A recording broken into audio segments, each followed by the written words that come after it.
Okay, there's a couple big changes on the gameplay side this week, both on the alien side. The first one was triggered by someone in our community named Worthy Rival, and he posted on our forums and he said something to the effect of, "I thought the alien commander was supposed to be a gardener, but these drifters are constantly getting in the way and they're a barrier between the commander and the environment."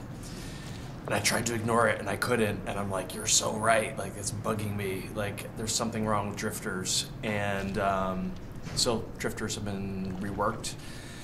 And so now drifters don't morph into buildings. Instead, the buildings just like come right out of the infestation, which means the commander, it's a lot easier for the commander to just kind of like hum along and just like build structures without constantly going back to the hive, building a drifter, right-clicking him to get to the place, and then clicking the drifter and saying morph somewhere. Instead, he's just right on top of the infestation. He's just growing stuff right out of it, and I think it's a lot smoother. It is a pretty big change, but I think it's the right change. So thanks, Worthy Rival. So one problem we've noticed with the game for a while is that you can't hear enemy footsteps in some cases if you're building something or trying to destroy a building. So what we've done is, as an experiment for the aliens, the Skulk footsteps on metal are louder for marine players. So you should be able to hear Skulk sneaking up on you a lot faster.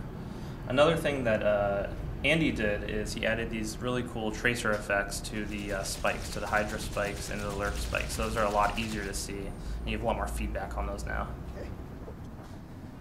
So we replaced the old placeholder NS1 mine with the new art for the mine, and it hasn't been animated yet, but that's the next step. In this build, we tracked down a couple of crash bugs that were affecting the client. Please be quiet. Sorry. Go for it. In this build, we tracked down and fixed a couple of crash bugs that had been affecting the clients for quite a number of versions. I also worked with a couple of people who posted on the forums and were having problems running the game, and hopefully included some fixes in this build for them.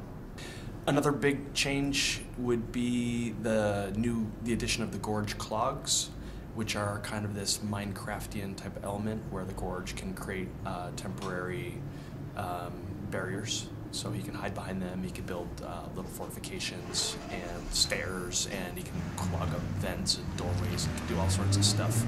So the Gorge he gets a certain number of clogs per hive. So the more hives you have, the more clogs you can build. And actually along those lines, none of the structures that the Gorge builds none of them cost P-res anymore. So they're all limited, kind of like TF2 style, where he gets a certain number of structures per hive. So he gets an X number of mini-sys and Y number of hydras, and it doesn't cost him anything. And along those lines too, he can consume those structures, which right now we just implemented. He can just attack them or plus use them and they'll go away. So if he can build in one area and then get rid of them and then build another area. So those are probably the two biggest changes for this build, 206 I think it is. Hope you enjoy them.